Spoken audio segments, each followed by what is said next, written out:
Iran ने Israel में तबाही की ऐसी तस्वीर खींच करके रख दी है कि जिसको देखने वाले भी हैरान हैं।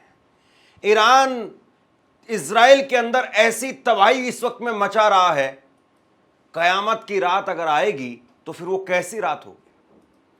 तस्वीरें जो निकल करके सामने आई है इजराइल से, और खास तौर पर बेंजामिन नेतन्याहू की तस्वीर अगर आप देखेंगे तो आप यकीन नहीं कर पाएंगे। बेंजामिन नेतन्याहू के चेहरे के हाव भाव रंग उड़े हुए हैं। इससे पहले यह कहा जा रहा था कि बेंजामिन नेतन्याहू अपने देश को छोड़ करके फरार हो गए हैं, ग्रीस में चले गए हैं, लेकिन अब उनकी एक तस्वीर निकल करके सामने आई है और बेंजामिन नेतन्याहू के आसपास में जितने भी लोग हैं वो भी एक तरीके से ऐसा दिखाई दे रहा है कि बड़ी अफरा तफरी में है। इजराइल की सड़कों पर जहां पर बेंजामिन नेतन्याहू का काफिला दिखाई पड़ रहा है, वहां की सड़कों का भी बहुत बुरा हाल है। वो तस्वीरें मैं आपको दिखाऊं उससे पहले जरा ये तस्वीरें आप देखिए। ये तस्वीरें आप देखिए किस तरीके से खंडर में तब्दील कर दिया गया है। और ये इजराइल की राजधानी तेल अवीव का क्षेत्र है जो पूरी तरह से ऐसा लग रहा है कि जहां जहां पर ईरान की मिसाइलें गिरी हैं वहां पर खंडर में तब्दील हो गया है। देखिए कितनी भयंकर तरीके से यहां पर मार पड़ी है और ये जिस तरीके से नुकसान हुआ है इजराइल का, ये तस्वीरें जो निकल करके सामने आई हैं इस नुकसान की, और ये बिल्डिंगें जिस तरीके से जर्जर दिखाई दे रही है, कुछ ऐसी ही बिल्डिंगें गाजा के अंदर नजर आती थी। लेकिन जिस गाजा में इजराइल की तरफ से कहर बरपाया गया, आज खुद इजराइल का वही हाल है। और दूसरी एक तस्वीर आप ये देखिए, ये तस्वीर देखिए, इजराइल के कई इलाकों से लोग अब सेफ प्लेस की तरफ, सुरक्षित स्थानों की तरफ जाते हुए दिखाई दे रहे हैं। ये तस्वीर जो है वो अपने आप में बहुत कुछ बयां करती है। अगर इजराइल में ऐसे हालात हो गए हैं, अगर इजराइल के लोग अपने लिए सेफ स्थान ढूंढ रहे हैं, सुरक्षित स्थान ढूंढ रहे हैं, तो इसका मतलब यह है कि इस वक्त में इजराइल में यह कह सकते हैं कि दहशत का माहौल है। और ऐसी दहशत ईरान ने फैलाई है। इस बात को जब दुनिया देख रही है तो वाकई इजराइल की अपने आप में एक बहुत बड़ी हार है। इसके बाद में एक तस्वीर और देखिए आप, और ये दिन की तस्वीर है, दिन की तस्वीर है। और इस तस्वीर में देखिए ऐसा लगता है कि पूरी बिल्डिंग को ऊपर से लेकर के नीचे तक बुलडोजर के आगे का वो पंजा मार करके तोड़ दिया गया है। तो ये मिसाइल गिरी है और मिसाइल की मारक क्षमता उसको आप तस्वीर के जरिए नापने की वो कोशिश करिए, और ये तस्वीर जो है वो बताती है कि इजराइल का वाकई बहुत बड़ा नुकसान हुआ है। डोनाल्ड ट्रंप, अमेरिका के राष्ट्रपति डोनाल्ड ट्रंप, उनका भी बयान आया है। डोनाल्ड ट्रंप क्या कह रहे हैं इस पर भी बात करेंगे। उन्होंने बयान दिया है इजराइल और ईरान को लेकर के। हालांकि वो भारत और पाकिस्तान पर करीब करीब 1.5 दर्जन बार बयान दे चुके हैं, लेकिन अब उन्होंने बयान दिया है ईरान और इजराइल को लेकर के। अब डोनाल्ड ट्रंप किसकी तरफ है ये सब जानते हैं, लेकिन इस सबके बावजूद उनका जो बयान निकल करके सामने आया उसको देखना चाहिए। डोनाल्ड ट्रंप वो कह रहे हैं कि जैसे मैंने भारत और पाकिस्तान के बीच में सीज फायर करवाया, उसी तरीके से मैं ईरान और इजराइल के बीच में भी सीज फायर कराऊंगा। यह तस्वीर जो है वो अपने आप में बहुत कुछ बताती है कि डोनाल्ड ट्रंप वो लगातार जिस तरीके से दावे भारत और पाकिस्तान के बीच में करते रहे, उसी तरह का दावा वो ईरान और इजराइल के बीच में कर रहे हैं। लेकिन सब जानते हैं कि अगर अमेरिका प्रेशर बनाता इजराइल पर, तो वार्ता से पहले जिस तरीके से इजराइल की तरफ से हमला किया गया, ऐसे में तो खुल करके अब जो है वो अमेरिका को ईरान का साथ देना चाहिए। लेकिन खैर, हम सब जानते हैं कि अमेरिका को अपने हथियार भी बेचने हैं और अमेरिका को अपना बिजनेस भी देखना है। तो अमेरिका का आखिरकार झुकाव जो है वो इजराइल की तरफ ही रहेगा। अमेरिका इजराइल के साथ ही खड़ा रहेगा। लेकिन डोनाल्ड ट्रंप एक बार फिर से कोशिश में लग गए हैं। वो फिर से वही हेडलाइन चाहते हैं कि हमने परमाणु युद्ध रुकवा दिया। अब जरा ये तस्वीर देखिए आप, बेंजामिन नेतन्याहू की तस्वीर आई है निकल करके सामने, और बेंजामिन नेतन्याहू उनके चेहरे के हाव भाव को पढ़ने की कोशिश कीजिए, किस तरीके के हाव भाव जो है वो बेंजामिन नेतन्याहू के हैं, और उनके आसपास में जो उनके सिक्योरिटी गार्ड हैं, बाकी उनके जो सलाहकार हैं, वो जो आपको दिखाई दे रहे हैं, वो एक साइट पर पहुंचे हैं जहां पर अटैक हुआ है, वहां पर वो पहुंचे बताया जा रहा है, और बिल्कुल हाव भाव उड़े हुए नजर आ रहे हैं, चेहरे के रंग एक तरीके से उड़े हुए नजर आ रहे हैं। ये एक देश के प्रधानमंत्री हैं, और इजराइल जैसे देश के प्रधानमंत्री हैं जो अपनी आयरन डोम सिस्टम पर, अपने डिफेंस सिस्टम पर दुनिया भर में डींगे हाँकने का काम करते थे, उनकी हालत और उनके चेहरे के हाव भाव आप पढ़िए। अब दूसरी एक तस्वीर देखिए आप। बताया जा रहा है कि ये जो काफिला है, ये काफिला इजराइल के प्रधानमंत्री का है।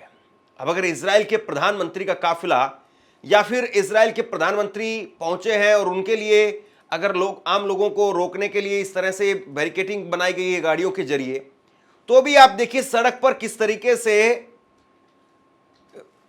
जो अलग अलग बिल्डिंगों के अवशेष हैं वो उड़े हुए दिखाई दे रहे हैं।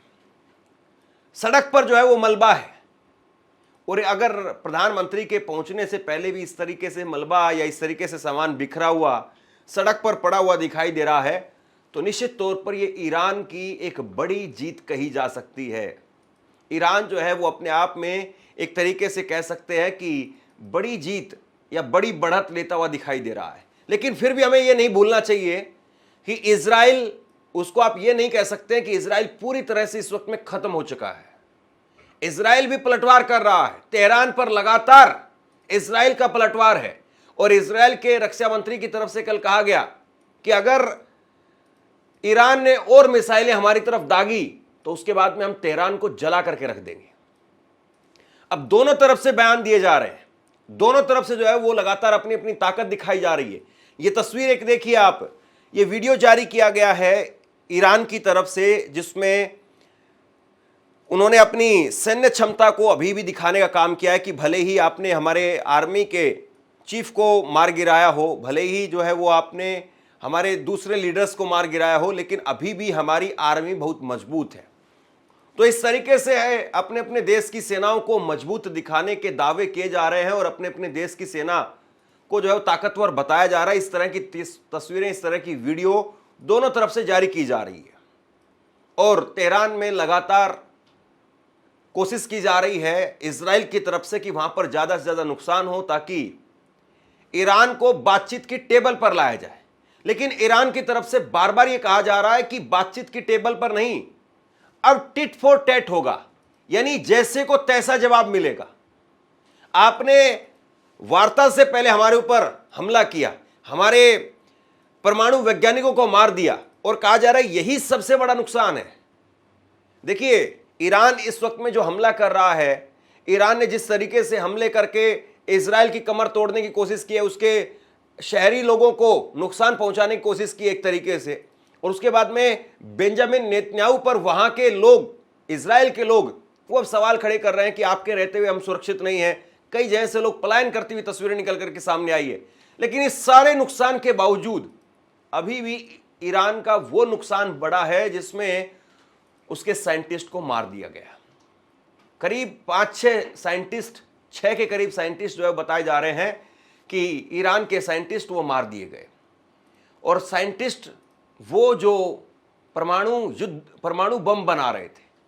अब अगर परमाणु बम बनाने वाले साइंटिस्ट को मार जाता है तो निश्चित तौर पर फिर एक टाइम लगता है, क्योंकि जो अपना आपका मास्टर होता है, जो आपका लीडर होता है, अगर वो मारा जाए तो फिर एक वक्त लगता है। लेकिन ईरान बार बार ये कहने की और ये दिखाने की कोशिश कर रहा है कि भले ही आपने हमारे कुछ वैज्ञानिकों को मार दिया हो, भले ही आपने हमारे कमांडर्स को मार दिया हो, लेकिन ऐसा नहीं है कि हम पूरी तरह से बैकफुट पर आ गए हैं। ऐसा नहीं है कि हम आपके सामने सरेंडर कर देंगे। हमारे पास में एक बड़ी लंबी टीम है, और ये बात पहले से होती आई है। पहले से हमने देखा है ईरान में अगर एक नेता जाता है या एक लीडर्स को मारा जाता है तो दूसरा लीडर तुरंत उसकी जगह ले लेता है। ईरान में इस वक्त में अलग अलग मस्जिदों के ऊपर लाल झंडे लहराए जा रहे हैं, और लाल झंडे लहराने का मतलब यह है कि आप शहादत के लिए, कुर्बानी के लिए तैयार रहिए। अपने लोगों को, अपनी फौज को इस बात को कहा जा रहा है। और अगर इस तरह के हालात बनते हैं तो फिर सोचिए कि इजराइल का क्या हाल होगा। कुछ तस्वीरें मैं दिखाता हूं जो बीती रात की तस्वीरें हैं, और इसीलिए मैं कह रहा हूं कि अभी 2 रात का समय हुआ है, अभी ये हाल है, तो अगर चीजें बढ़ती बढ़ती चली गई, तो अगर कयामत की रात आ गई तो फिर उस वक्त में क्या हाल होगा। ये तस्वीर आप देखिए किस तरीके से सटीक हमला किया गया है ईरान की तरफ से। बिल्कुल जो उनकी ईरान की मिसाइलें गिरी हैं इजराइल पर, वो लोकेशंस यहां पर दिखाई गई हैं। और जहां पर हमला किया गया है वहां पर आप देखिए, आप गिन नहीं पाएंगे इतनी ज्यादा, क्योंकि 100 से ज्यादा मिसाइलें दागी गई हैं और बिल्कुल सटीक पॉइंट पर यह मिसाइलें दागी गई है। दूसरी तरफ जो आपको सी ऑफ गाजा दिखाई दे रहा है, उधर नहीं बल्कि तेल अवीव के ऊपर ताबड़तोड़ तरीके से वार किया गया और मिसाइलें जो है वो चारों तरफ दाग दी गई। और अब ईरान की तरफ से दावा किया जा रहा है कि ईरान फर्स्ट कंट्री बन गया है जिसने F-35 फाइटर जेट को जो है वो मार गिराया है। इजराइल के F-35 जेट को मार गिराया है, तो ईरान ऐसा जो है वो पहला देश बन गया है।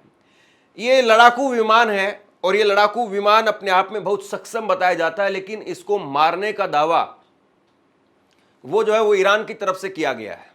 हमने तस्वीरें देखी है, बहुत सारी तस्वीरें लगातार निकल करके सामने आ रही हैं कि इजराइल के विमान को ईरान की तरफ से मार गिराया गया। और ये अपने आप में बड़ी अजीब बात है कि जो देश ये दावा करता था कि नहीं उसका एयर डिफेंस सिस्टम सबसे मजबूत है, उसके विमान इस वक्त में धरती चाटते हुए नजर आ रहे हैं। उसके विमान इस वक्त में धरती में मलबे के ढेर में तब्दील होते हुए दिखाई दे रहे हैं। ये बहुत बड़ी बात है। और लगातार इरना की तरफ से, जो कि ईरान की सरकारी न्यूज एजेंसी है, उसकी तरफ से अपडेट किया जा रहा है कि ईरान सक्सेसफुली अटैक कर रहा है इजराइल पर और उसके एयर डिफेंस सिस्टम पर। तेल अवीव में जिस तरीके से धमाके हो रहे हैं, उसके बाद में लगातार मुसीबतें वो बढ़ती जा रही हैं और ये मुसीबत अब कहीं ना कहीं जो है नेतन्याहू के गले में आ गई है और अब गले की हड्डी बन गई है। सबसे बड़ी बात यह है कि जो एयर डिफेंस सिस्टम पर इजराइल की धमक होती थी, एक होंक होती थी, एक हिकड़ी होती थी, वो भी इस वक्त में बैकफुट पर है। तो ऐसे में आमने सामने की लड़ाई में तो इजराइल कभी ईरान के सामने खड़ा ही नहीं हो पाएगा। और अगर उसके एयर डिफेंस सिस्टम को, उसकी टेक्नोलॉजी को भी निस्तेनाबूद कर दिया जाए तो फिर उसके बाद में वाकई नेतन्याहू के लिए एक कयामत की रात आ ही जाएगी। आप ये देखिए किस तरीके से जो है वो सेना में कहीं पर भी आसपास में नहीं ठहरता है इजराइल ईरान के मुकाबले। टेक्नोलॉजी के हिसाब से जरूर इजराइल कहीं कहीं पर आगे नजर आता है, लेकिन अगर सेना के हिसाब से बात करें तो ईरान वो बहुत आगे नजर आता है। 6,10,000 एक्टिव जवान है इस वक्त में ईरान के पास में, जबकि इजराइल के पास में महज 1,70,000 जवान हैं।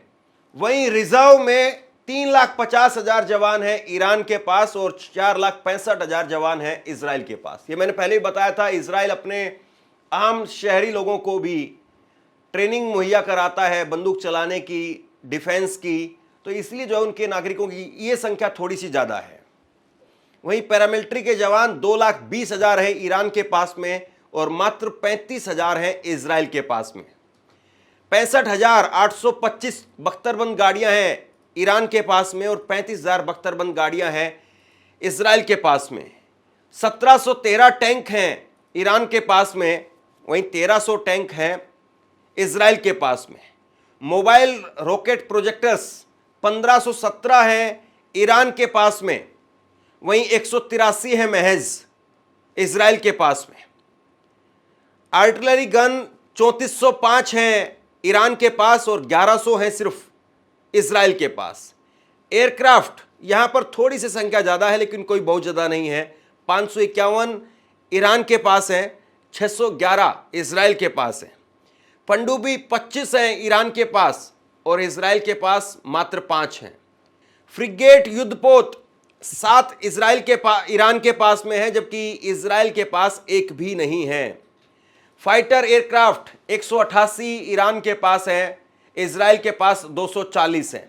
अटैक हेलीकॉप्टर्स 13 ईरान के पास हैं और इजराइल के पास 48 हैं। वहीं ट्रांसपोर्ट एयरक्राफ्ट वो 87 है ईरान के पास और इजराइल के पास 13 है। तो कुल मिलाकर के ये स्थिति जो है वो दिखाई दे रही है। और निश्चित तौर पर कागज पर अगर आप देखें तो कागज पर भी इस वक्त में इजराइल कोई बहुत बड़ी बढ़त उसके पास में नहीं दिखाई देती है। यह बात सही है कि अमेरिका इस वक्त में इजराइल के साथ में खड़ा है। डोनाल्ड ट्रंप भले ही कुछ भी कहें, लेकिन डोनाल्ड ट्रंप, अमेरिका आखिरकार वो इजराइल को ही सपोर्ट करेंगे। लेकिन यह बात भी सही है कि चीन हो चाहे रूस हो, ये दोनों बड़े देश, ये दोनों बड़ी महाशक्तियां वो ईरान के साथ में खड़ी हुई नजर आएंगी। और ऐसे में अमेरिका फिर बहुत ज़्यादा कुछ कर नहीं पाएगा। और जब युद्ध होता है दोस्तों, तो चारों तरफ से यही देखा जाता है कि कौन किसके साथ है, किसका पलड़ा ज़्यादा भारी है। और डोनाल्ड ट्रंप वैसे भी वो किसी के पड़े में जो है वो टांग अड़ाने वाले व्यक्ति नहीं है। वो एक तरीके से अपनी हवाबाजी जरूर करते हैं, वो अपनी जो है वो बयानबाजी जरूर करते हैं, लेकिन ऐसा नहीं है कि वो खुद जाकर के कोई जंग अपने लिए मोल ले लें। और ऐसे में सबसे बड़ी बात यह है कि जिस प्रकार से अभी हालात दिखाई दे रहे हैं, ऐसे में इजराइल की मुसीबतें बढ़ सकती है। और ईरान लगातार अटैक कर रहा है।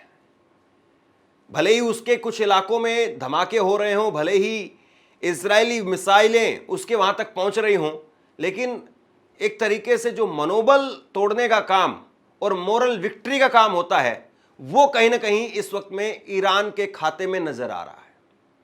तो अब देखना यही है कि इजराइल ऐसे में क्या बातचीत की टेबल पर जाकर के किसी तरीके का सेटलमेंट कर पाएगा। हालांकि ईरान ने कह दिया है कि हम इस वक्त में कोई बातचीत के लिए तैयार नहीं है। हम अब एक तरीके से निर्णायक जवाब देने के मूड में है। जो हमारे साथ में किया गया है उसका निर्णायक जवाब अब मिलकर के रहेगा। तो अब ये जंग किस तरीके से आगे बढ़ती है, कैसे आगे बढ़ती है, और इस जंग में सबसे बड़ी बात यह है कि दुनिया भर के मुल्क और भारत की स्थिति वो भी देखने वाली बात रहेगी। क्योंकि भारत के अच्छे संबंध ईरान से भी हैं और अच्छे संबंध इजराइल से भी हैं। नरेंद्र मोदी के आने के बाद में कोशिश की गई कि इजराइल के साथ में ज़्यादा संबंध दिखाए जाएं, लेकिन हमने ये भी देखा कि जिस वक्त में हमारे ऊपर संकट आया तो उस वक्त में इजराइल का कोई बहुत ज़बरदस्त जोर शोर से आप ये नहीं कह सकते हैं कि कोई समर्थन नज़र आया हो। अभी जरूर बेंजामिन नेतन्याहू प्रधानमंत्री नरेंद्र मोदी से बातचीत कर रहे हैं, लेकिन फिलहाल सवाल यही बना हुआ है कि आगे जो है वो इजराइल का भविष्य क्या होगा। इजराइल क्या वाकई एक लंबी जंग ईरान के साथ में झेल पाएगा? क्योंकि ईरान को तो एक तरीके से आप ये कह सकते हैं कि आदत है, और ईरान जो है वो इस तरीके के वार को झेलने के लिए जो है वो अपने आप को पहले से प्रिपेयर कर चुका है, आदी रहा है। लेकिन इजराइल हनक में रहा है हमेशा से, और इजराइल को पहली बार ऐसा जबरदस्त नुकसान होता हुआ दिखाई दे रहा है। तो बहरहाल शेयर कीजिए इस खबर को, लोगों तक पहुंचाइए, और जैसे ही कोई बड़ी अपडेट इस खबर में निकल करके सामने आती है तुरंत आपके सामने साझा करूंगा, शेयर करूंगा। धन्यवाद।